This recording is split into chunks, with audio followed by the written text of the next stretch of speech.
Bonjour, professeur Kasongo Numbi. Ah, bonjour, monsieur Jeannot. Vous pouvez juste vous présenter en 10 secondes.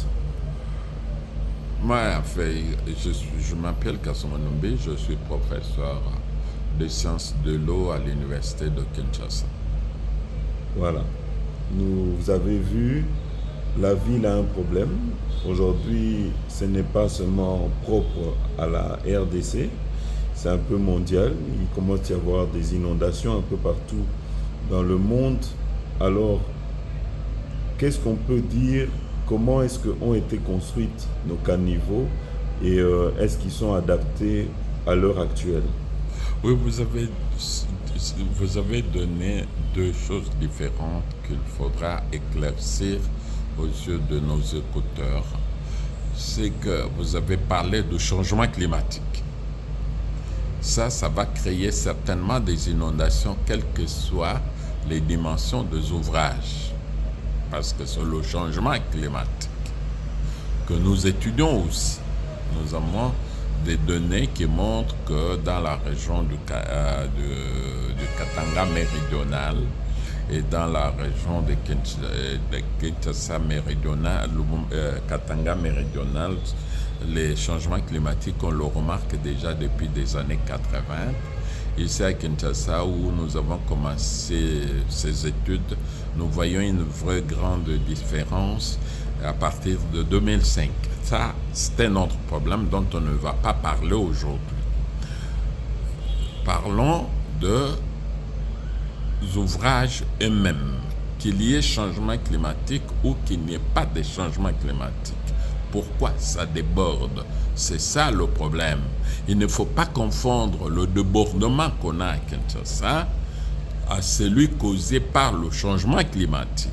Ça peut intervenir pour aggraver, mais même si ça n'intervient pas, le problème qui se pose à Kinshasa est que les ouvrages qui drainent les eaux, qu'on appelle des caniveaux pour simplifier, ont été dimensionnés pour écouler l'eau dans une ville de 250 000 habitants, comme disent certaines personnes. Je ne peux pas vérifier qu'à l'indépendance, Kinshasa avait 250 000 habitants. Le pays lui-même n'avait que 15 millions d'habitants. Maintenant, nous sommes 100 millions. Kinshasa, aujourd'hui, a plus de 10 millions d'habitants. Alors, quel est le lien entre la population et l'eau écoulée? Quand quelqu'un construit une maison, il y a l'eau qui s'infiltrait dans le sol à l'endroit où il a construit la maison. Mais comme il a construit la maison, on dit ça, il a imperméabilisé, le sol est devenu imperméable.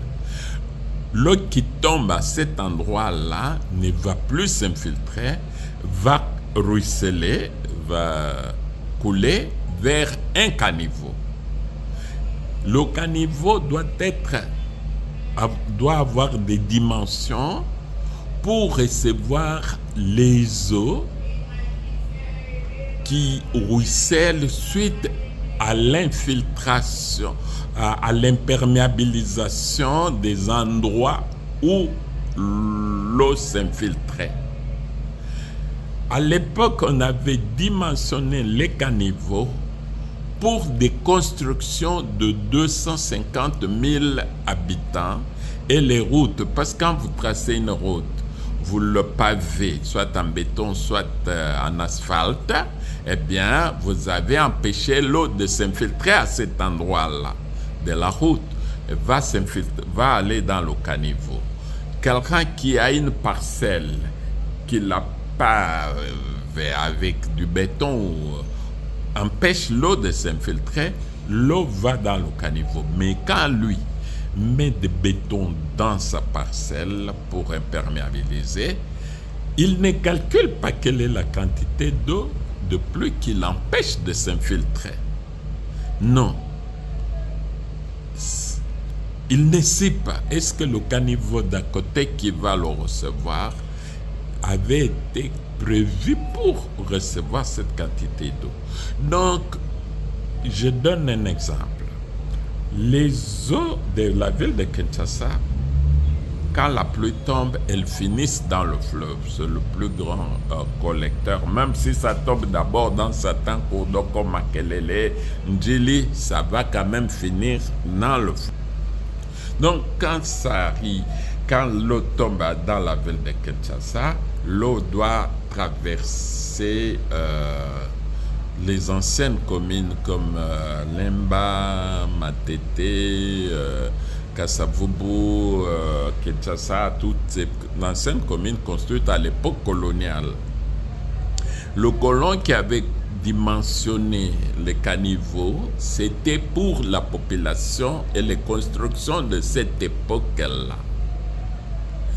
Or, en construisant Ipen, en construisant Salongo, en construisant toutes les nouvelles cités, l'eau qui s'infiltrait là où il n'y avait pas encore Ipen, où il n'y avait pas encore cité Mama Verte, où il n'y avait pas encore Salongo, Mongafula, en fait, vous connaissez tous les nouveaux quartiers.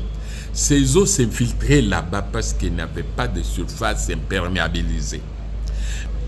Les cités nouvellement créées comme Salongo, Mongafula, Cité Verte, Mamambobutu, toutes ces cités-là ont imperméabilisé le sol où l'eau s'infiltrait.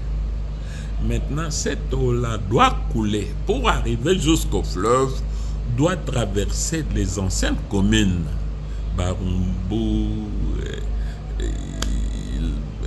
Bandalungwa, etc., dont les dimensions des caniveaux sont des habitants d'une population de ces communes-là à l'époque coloniale. Non seulement dans ces communes elles-mêmes, il y a de nouvelles constructions qui imperméabilisent encore plus le sol, ce qui augmente la quantité d'eau qui va couler dans les caniveaux, mais encore que ça doit recevoir les eaux qui viennent de nouveaux quartiers, de nouvelles communes, pour aller jusqu'au fleuve. Alors ça déborde. Voilà l'explication. Les gens n'expliquent qu'on y jette des immondices, on le bouche. Ça tombe sous le sens. Mais pour l'hydrologue, ce n'est pas un grand problème. Parce que l'hydrologue, c'est-à-dire un spécialiste des écoulements de l'eau de surface. Pour un hydrologue, ce n'est pas un problème majeur. Parce qu'il y a des vitesses d'autocurage. C'est-à-dire même quand on y dépose des immondices, si la vitesse d'écoulement est forte, ça emporte même ce qu'on y a jeté. Vous voyez? Alors ces vitesses-là commencent à partir de 0,6 mètres par seconde. Si la vitesse c'est 0,6 mètres par seconde, il y a ceux qui disent même 0,4. Moi, je prends souvent 0,6 pour être plus sûr. Si la vitesse est égale ou supérieure à 0,6 mètres par seconde, même quand on y jette des déchets, ceux-ci vont couler parce que la vitesse est forte. On les appelle en hydrologie les vitesses d'autocurage. Donc ça se cure tout seul. Il faudrait que les vitesses soient plus faibles que 0,6 mètres par seconde pour que si on y a jeté ou quelque chose qui est tombé dedans, quelque chose qui est tombé dedans, il est arrivé, eh bien, ça ne va pas couler, ça va stagner. Et puis, il y a une vitesse supérieure, 3,5 mètres par seconde. Si c'est trop grand, 3,5 mètres par seconde, le sable que ça draine va corroder le béton. Donc, on doit avoir un hydrologue qui dimensionne les ouvrages en leur donnant une vitesse d'autocurage de 0,6 à 3,5 mètres par seconde. Comme ça, même si on y met les immondices, ça va couler. Maintenant, cet hydrologue va calculer l'eau. C'est-à-dire, ici, on a construit une maison. L'eau qui s'infiltrait ne s'infiltre plus. L'hydrologue connaît la vitesse avec laquelle l'eau qui tombe s'infiltre. Il connaît l'intensité, si on peut dire aussi la vitesse dans les termes plus faciles à comprendre, mais on appelle ça intensité, c'est-à-dire combien de millimètres de pluie tombe par minute. Si il tombe 4 mm par minute et le sol ne peut absorber qu'1 mm par minute, eh bien 3 mm vont ruisseler pour aller dans le caniveau. OK? Si le sol absorbe 3 mm par minute, les 4 qui tombent, 3 seront absorbés. Il n'y aura qu'un millimètre qui va aller vers le caniveau. On va calculer aussi la distance entre l'endroit où l'eau tombe et le caniveau. Si la distance est longue sur un sol non imperméabilisé, eh bien une quantité aussi, tout en coulant vers le caniveau, va aussi s'infiltrer. C'est pourquoi ce n'est pas quelque chose de simple. C'est pourquoi c'est des études faites par les hydrologues qui savent calculer les distances, qui savent calculer le sol, la vitesse d'infiltration du sol, et ces études assez complexes. Donc, ces études-là manquent dans notre ville, dans notre pays, parce que la culture n'y est pas, ou le savoir n'y est pas. Le maître d'ouvrage, c'est-à-dire celui qui finance, très souvent c'est le gouvernement dans le cas, qu'il soit provincial ou national, c'est le gouvernement. Le maître d'ouvrage a un budget. Si les études disent qu'ici il va y avoir beaucoup d'eau qui ruisselle et qui vient de loin, de Kisenso, qui va passer à travers Matete, et voici le débit qui va passer. Donc le caniveau doit avoir telle dimension pour écouler ce débit. Parce qu'au fur et à mesure que ça vient, ça se concentre, ça augmente. Eh bien, plus les dimensions du caniveau augmentent, plus ça coûte cher. Maintenant, l'hydrologue va proposer au maître d'ouvrage, au gouvernement, que si vous voulez que ça déborde tous les 5 ans, une fois tous les 5 ans, voici les dimensions que doivent avoir les caniveaux à différents endroits. Il lui montre différents endroits. À cet endroit-là, il faudrait, selon la quantité qu'il a calculée qui va passer, à cet endroit-là, il faut que le caniveau ait telle dimension et ça va coûter autant.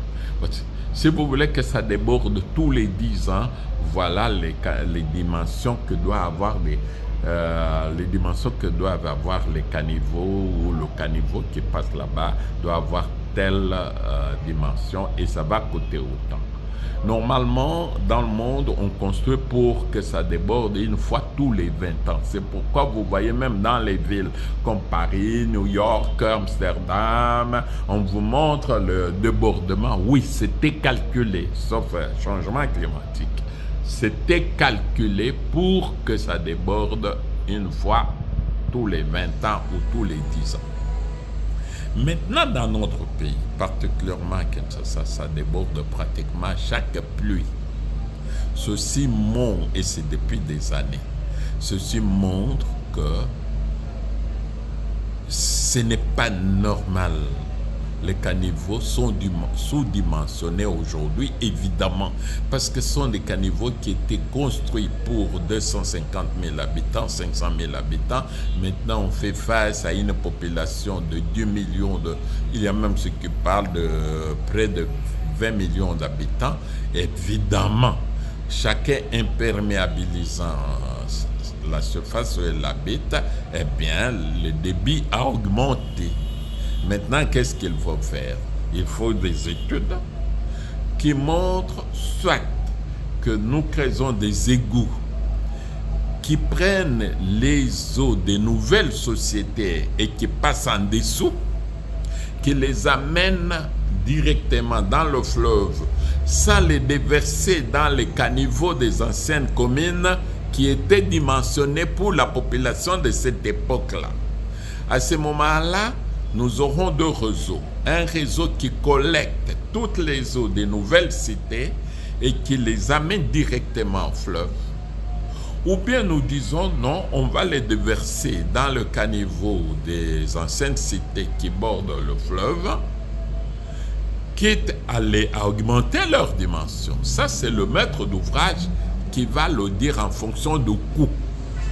Les études vont lui dire que si vous voulez qu'on fasse des caniveaux qui vont directement en passant en dessous dans le fleuve sans que ce soit déversé à l'eau qui vient de Salongo soit déversée dans les caniveaux de Lembat, l'eau qui vient de Kisenso soit versée dans les caniveaux de Matete, qu'on ne fasse pas ça, que ça aille directement vers le fleuve.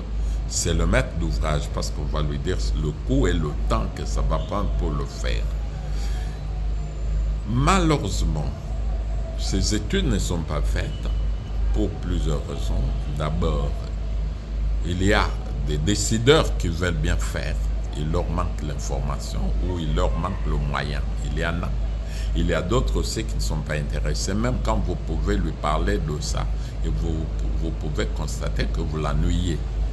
Il ne veut pas de ça. Alors, on confie directement à l'entrepreneur. L'entrepreneur, lui, il ne fait pas ça pour la population, certes, mais il fait plus pour le profit. Donc, il va construire les caniveaux le plus petit parce que ça va lui coûter moins, il va gagner plus. L'exemple, je crois en 2015 ou en 2013, je ne sais plus, l'office de route a contesté les caniveaux du côté Matete construit sur la route bypass entre échangeurs de Limete et la bifurcation de la route qui va vers Salongo et l'autre qui va vers Rond-Point-Ngaba. L'office de route a dit non, c'est trop petit parce que les Chinois qui avaient construit avaient fait 60 cm de profondeur et 60 cm de largeur. L'office de route a dit non, nous ne recevons pas parce qu'il y a une séance de réception des ouvrages. L'office de route a dit nous ne recevons pas ça, c'est trop petit. Alors, comme ils ne s'entendaient pas, l'office de route a dit cherchons un hydrologue et ils m'ont cité. Mais comme j'avais déjà travaillé avec cette société chinoise sur Kindele, ils se sont entendus, ah oui, on le connaît, et m'ont appelé. Quand j'ai vérifié, effectivement, l'office de route avait raison. Il fallait 1 mètre de profondeur au lieu de 60 cm et 1 mètre de largeur au lieu de 60 cm que les Chinois avaient construit. Depuis qu'on l'avait fait selon les normes qui avaient été calculées, eh bien, à cet endroit-là, ça ne déborde pas. Il faut donc des études. Les études ne coûtent pas trop cher. Souvent, on a le réflexe de dire, non, on a demandé à l'entrepreneur de le faire en béton. Non, ce n'est pas le béton, parce que l'eau, tout le monde sait que ça corrode même le béton, surtout le béton. Toujours dans l'esprit de profit, l'entrepreneur peut faire un béton où il y a beaucoup plus de sable que le ciment, donc avec le temps, ça va se corroder. Donc, ce n'est pas parce que c'est béton ou même un bon béton, non, c'est les dimensions. Quand l'eau déborde, commence même à creuser autour du béton. Finalement, le béton se trouve sans fondation. L'eau va en débordant, creuse même en dessous du béton. Donc, ce n'est pas parce qu'on a bétonné et tout ça, non, c'est parce qu'on a donné les dimensions qu'il faut. Or, les études ne sont pas faites pour cette raison, parce que l'entrepreneur sous-dimensionne les ouvrages et le maître d'ouvrage, le gouvernement, lui donne à l'entrepreneur de dimensionner lui-même, parce que le gouvernement ne veut pas payer un bureau d'études, mais finalement c'est le gouvernement qui paye plus parce que ça c'est de trop. Comme j'ai dit, c'est construit pour 20 ans, débordé pour 20 ans, mais ça commence à déborder chaque jour. Or, l'eau est l'ennemi de la route, quel que soit en béton, que ce soit en asphalte, l'eau est l'ennemi. Si ça déborde à chaque pluie, la route va se détruire précocement, et puis le gouvernement qui ne voulait pas dépenser va encore rappeler le même entrepreneur qui va construire 2 ans après, il le revient, 2 ans après, il le revient, 2 ans après, il le revient. Donc, à la fin, le gouvernement va dépenser plus. Ça, c'est un problème. Un autre problème est que le bailleur de fonds, la Banque mondiale, l'Union européenne particulièrement, même la BAD, ils font des cahiers de charges. Quand vous le lisez, vous voyez que c'est ciblé.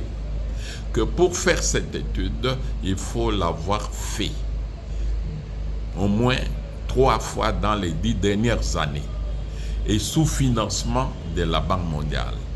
Ça veut dire que si quelqu'un qui a terminé à l'IBTP, qui a terminé au campus, qui s'est spécialisé dans ce domaine, comme il n'a jamais eu un marché de la Banque mondiale, il ne le fera pas. Alors, ce sont des cahiers de charges ciblés pour que tel bureau qui a toujours fait ça et on n'a pas de solution. Moi, je prends par exemple la Régie des eaux. La Régie des eaux recrute toujours le même bureau tunisien, mais je ne vois pas qu'il y a des solutions. Parce que la géologie, le sol, la pluie, c'est local. Je vous donne un exemple. Dans les années 90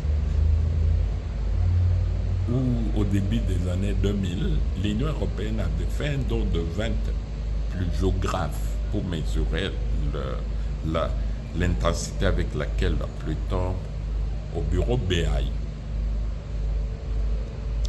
Quand M. Kankonde, qui est très ouvert, qui est vraiment un intellectuel de haut niveau, m'a appelé pour voir ça.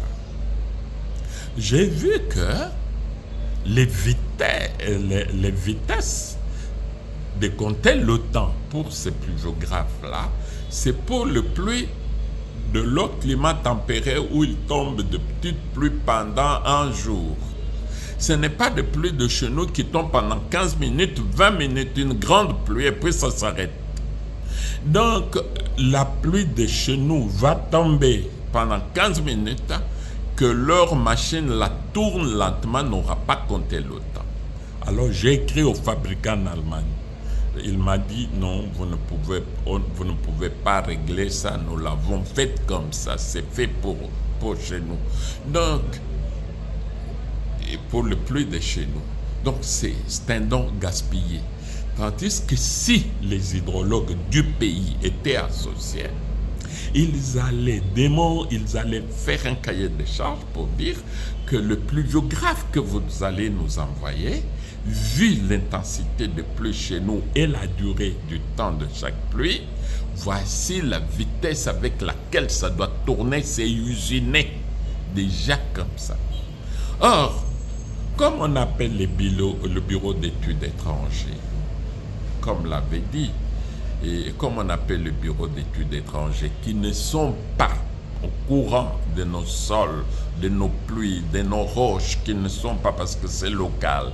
On les appelle, ils logent à la Gombe, dans des hôtels ou dans des villas, et puis après, ils ne se sont pas promenés à Kessenso et partout pour voir le sable, comment ça se tasse, comment ça remplit les caniveaux, donc ils ne voient rien. Ils vont travailler sur des cartes dans leur bureau ici ou chez eux en Europe ou aux États-Unis ou en Afrique du Nord. Ils vont travailler sur leurs cartes et puis ils vont donner des résultats qui ne valent rien, etc. Donc, c'est tout un travail. Il faut d'abord que ceux qui sont chargés, le ministre des Travaux publics de la ville et du pays, le ministre urbain et tous ces gens-là, veillent que ce soit bien fait pour éviter que l'État ne fasse que dépenser de l'argent en revenant tous les 2 ans sur chaque route. Et encore qu'il discute avec le bailleur de fonds, que d'après nos hydrologues, nos géologues et tout, nos sols sont différents de vôtres, l'intensité des pluies c'est différent de vôtre, voici les types de matériel qu'il nous faut. Les formules pour calculer les évaporations et tout ça sont faites chez vous parce que chez eux, il n'y a pas beaucoup de soleil. Donc, l'évaporation est plus faible qu'ici, vous voyez. Donc, les formules sont empiriques, sont faites chez eux. Donc, ici, nous avons, nous les hydrologues aussi, échafaudé quelques formules, hein, ou bien nous empruntons de nos amis de l'Amérique latine qui ont le même climat. L'Équateur passe chez eux et aussi ont échafaudé leurs propres formules qui s'adaptent à notre climat, à nous ici, à l'Équateur. Donc, il faut une telle discussion que c'est local.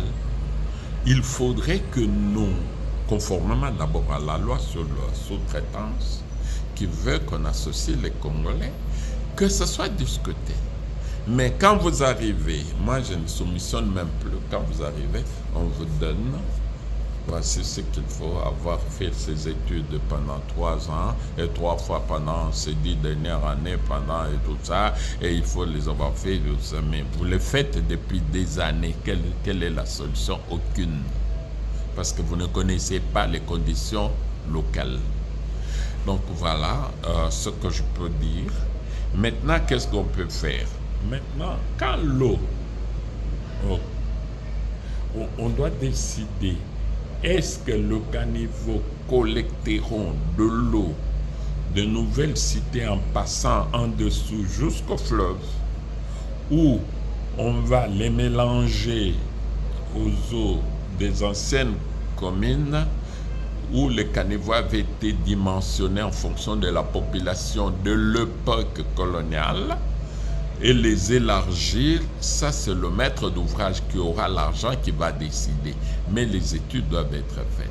Aussi longtemps que ces études ne sont pas faites, l'État va payer de plus en plus cher parce que la ville ne fera qu'augmenter. Et comme vous dites, le changement climatique va encore faire aggraver l'affaire. Donc, ça sera comme si l'État verse de l'argent dans un trou vide. L'État doit faire un effort pour qu'il y ait une étude faite par des nationaux actualisée et prévoyant. C'est-à-dire, dans 20 ans, la ville de Kinshasa aura telle extension, aura telle imperméabilisation. Construisons dès aujourd'hui les ouvrages qui pourront drainer les eaux créées par la nouvelle urbanisation qui aura lieu dans 20 ans, dans 30 ans. Sans ça, eh bien, le gouvernement volontairement va se jeter dans la gueule du loup, c'est-à-dire dans la gueule de ceux qui construisent et qui veulent revenir chaque année pour reconstruire et être payés. Alors qu'on construit pour 20 ans, pour que ça dure 20 ans, pour que le gouvernement ne refinance que tous les 20 ans. Mais le gouvernement lui-même, en refusant les études faites par les nationaux, eh bien, le gouvernement lui-même se met dans la situation. Maintenant, comme j'ai dit, si c'est lui qui commande a intérêt qu'on revienne parce qu'il a des intérêts personnels, eh bien, il se réjouit même qu'on puisse reconstruire tous les 2 ans. Si celui qui construit veut résoudre le problème, il va dire non, je ne veux pas vous enrichir. D'ailleurs, vous allez, même si vous me donnez quelque chose, c'est les miettes par rapport à ma ville, je voudrais que ces études soient faites de cette façon. Alors voilà un peu ce que je peux dire. C'est long, mais c'est vous-même qui allez prendre ce que vous allez prendre, M. Jeannot. Merci.